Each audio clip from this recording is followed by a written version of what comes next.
Well, welcome back to Reality in Albuquerque. This is the fourth installment of our relationship series. We started with spirituality in our relationships, and then the roles in our relationships, and the last video in the series was purity in relationships. This video is all about conflict in relationships, and we're dedicating an entire video to it for obvious reasons. And then our last video is, of course, going to be about trust relationships, and there's going to be a lot of people mad at me at the end of that video. I'm kind of excited for it. But let's start with conflict, and let's kind of get into it.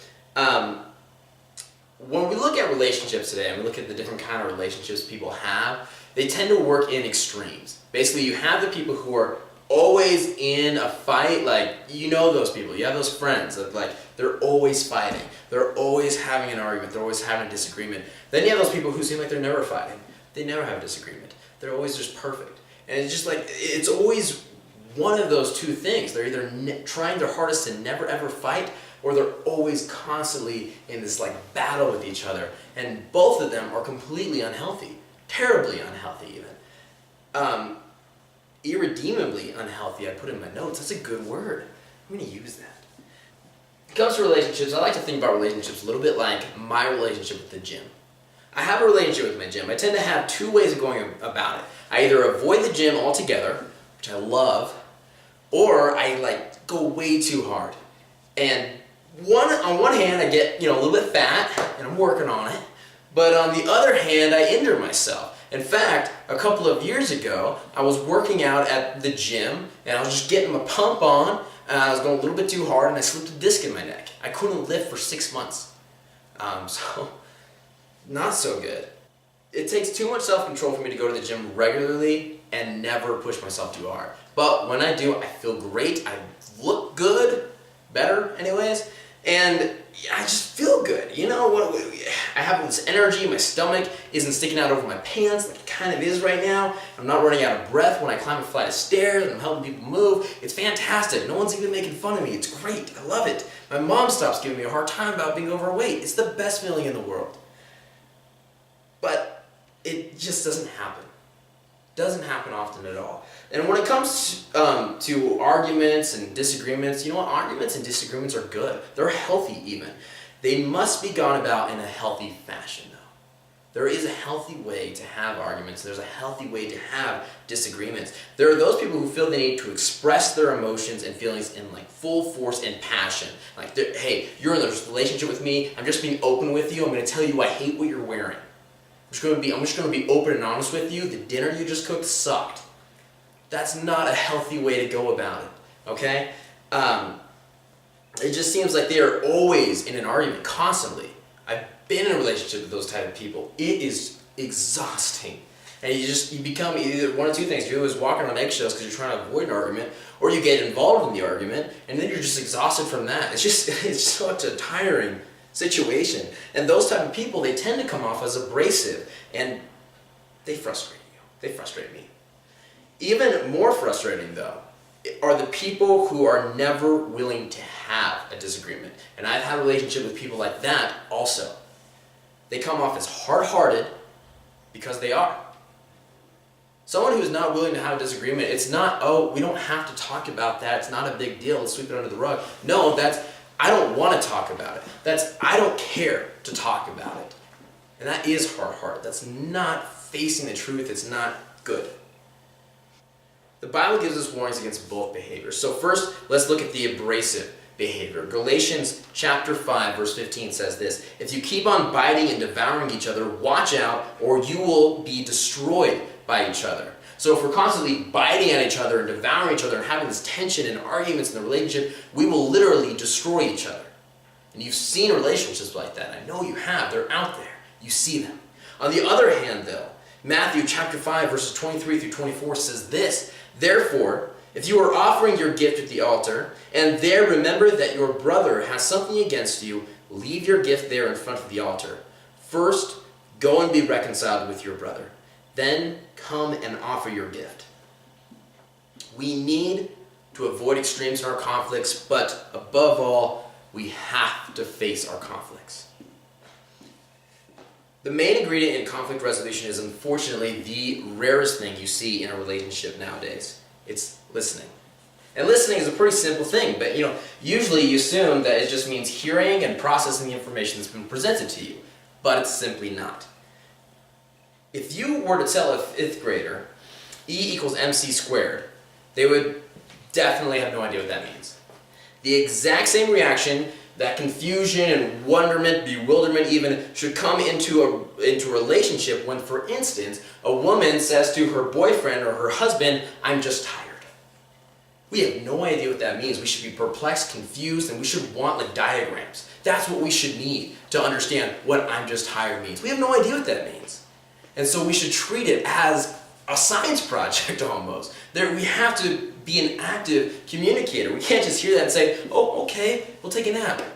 Because you know what? That's probably not what she's saying, 9 times out of 10. But a woman, because when a woman says something like that, it is like a complex physics equation to us. At the same time, when a man does not pay attention to his girlfriend, the girlfriend should not assume the man is ignoring her. That's not communication, because a guy walks by, doesn't notice you cut your hair, doesn't notice you change your clothes, or doesn't send you a text for a day, does not mean that he's ignoring you. Doesn't mean anything like that. We're guys, we forget things, we're stupid. The solution is asking. It's so simple. Why are you tired? Hey, why didn't you text me today? And then answering the question. Oh, you know what, I just had a long day at work, I'm frustrated. Okay, why don't we talk about that?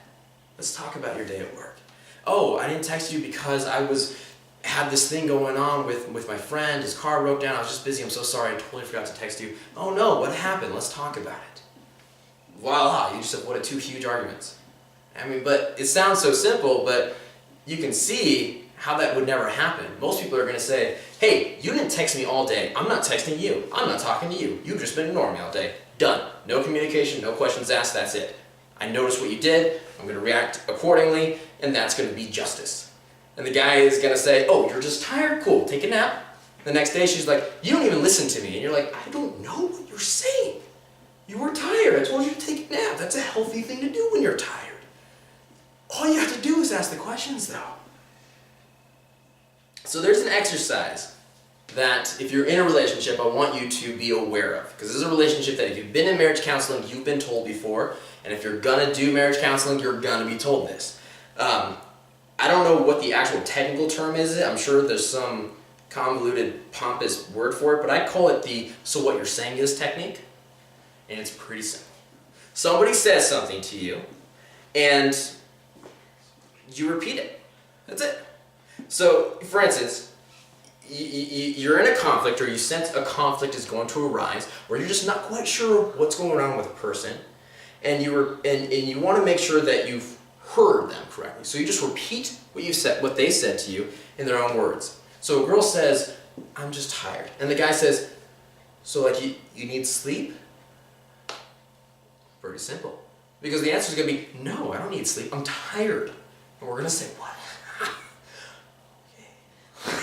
That's going to be the guy's reaction. But you know what? You just avoided an argument that was going to come later on that night or the next morning because you asked the right question. You listened. The results are frankly, they're astounding. Okay? Because women tend to find out that men have absolutely no grasp of the English language whatsoever. And men find out that women don't speak English at all. It's some sort of advanced code. But it's breakable, okay? We just have to talk it out. I know from experience that it works very well. But both men and women can become proactive communicators. And proactive communication is going to avoid the whole thing completely. So proactive communication, once we understand, that you just anticipate the different ways someone else may look at a situation or a request. So for instance, when you send somebody to the store, you send them to the store for a specific type of milk. You don't say go pick up milk from the store. Because the guy's going to stand there, he's going to be like, 2% low fat.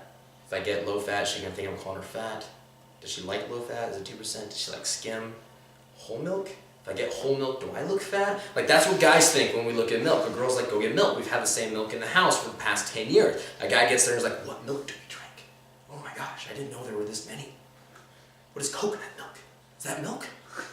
Like, that's how a guy, so you can't do that. Same thing if you're sending him to go pick up a makeup product, please give him the empty bottle. Like, we have no idea what we're doing. You write reminders, just things like that. You can't just write on the calendar, this is what we're doing, and be like, that's the calendar, that's how you know what's going on this week. And I expect the guy to be like, oh yeah, I saw that on the calendar, I totally know what's going on this week, because we're guys, right? We're going to look at that calendar and be like, oh, today's this date, and that's all we're going to see. We're not going to notice anything else on the calendar because we can't do it. And the same thing happens to girls, guys. Whenever you're telling a girl about whatever's going on at work and you start using guy language, because we have our own language too.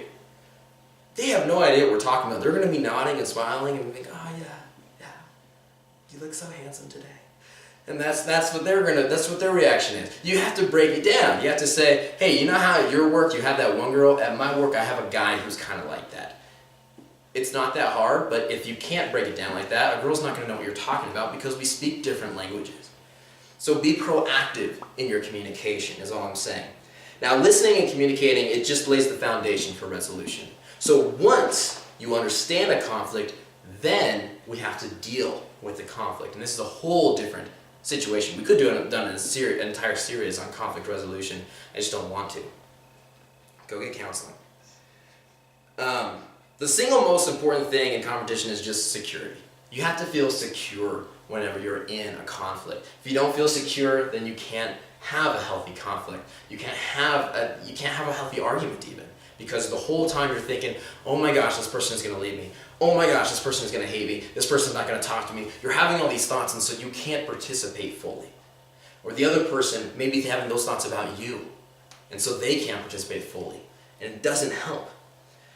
So, you can't walk into a fight with the fear of one person leaving the relationship or hating the other and expect to walk out of it unscathed. You cannot do that. Every fight needs to begin, end, and consist of love. Every fight needs to begin, end, and consist of love. It needs to be throughout the fight, beginning to end. Because if it's not, it's an unhealthy fight, and you can sure as heck fight and love each other. You can. I do it all the time with my whole family. I have a big family. We can never let ourselves use words that cut the other person. That's another thing. Ever, ever, ever, no matter how upset we may get during a disagreement, our first responsibility is always to protect and build up that other person. That's our first responsibility in a relationship. We are supposed to be protectors of that person. We're supposed to be encouragers of that person. As soon as we use cutting and biting words, we've lost. The argument's not even worth it anymore because we lost. You lost. The person who starts using the biting words. You may think you're winning the argument, but no, you lost. You instantly lost that argument. Because it's no longer worth having. We can't be the person, though, that avoids conflict. If bringing up a potential conflict becomes taboo, then you are starving that other person and you are hindering your relationship. You cannot grow as a couple if you can't have a conversation.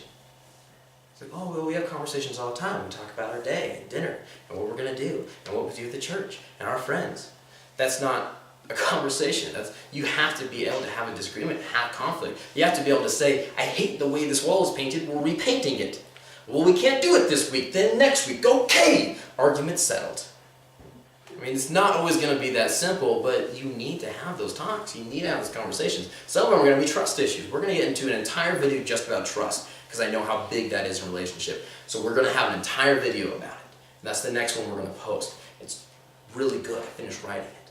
My mom wrote it with me, so in case you're wondering why this 22-year-old with a horrible dating track record is doing these videos, my mom writes these with me.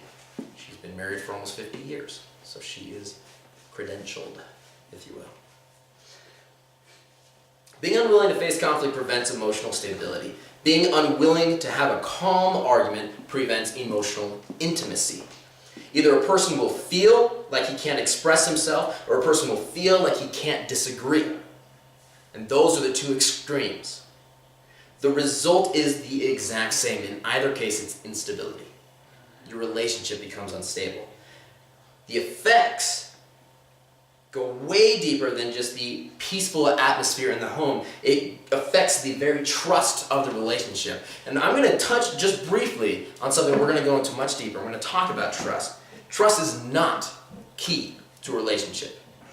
There is this secular lie that has found its way into every relationship I've seen in the past 10 years that says relationship is built on mutual trust. You show me that in the Bible, and I will tell you that it's not the real Bible, because it's not in there. It's not in there. We have to be able to walk into an argument and understand that, hey, I love this person. I know this person loves me. I may not trust them. I may not be able to trust them right now. They may not trust me, and that's okay. I love them. They love me. We're here to build each other up. Let's have this argument. Let's do it. If it comes to a little bit elevated voices, we're going to make sure we're not cutting each other down. We're going to make sure we're not using biting words. We're not tearing each other. We're going to be encouraging each other the whole time. It may be, honey, I love you, but please never wear those shoes again. I was super embarrassed today. Or it may be, honey, I found something on your computer. We need to talk. It may be a very serious conversation. Or it may be the husband coming home and be like, hey, the shower was clogged. Did you wear a wig and drop in the shower? Because that can't happen anymore. Or maybe something very light, like, honey, you can't wear those clothes around my friends. I know how they're looking at you. You have to be able to have those conversations, have those disagreements and everything like that. So that's it on conflict and resolution. I hope it helps you a little bit. Of course, if you have questions, as always, message us. Send us a message on Facebook or text me, whatever. We'd love to hear from you guys. And if you're in a relationship where you're having troubles, you're having issues, where you're constantly in conflict, or you're not feeling like you can't express yourself, please go get counseling. There's nothing wrong with that. Only the people who have healthy relationships get them. So if you're in a horrible relationship, you're just not going to get counseling and it's going to be awful. Please, if you need it, get it. There's nothing wrong with that. Have a great week.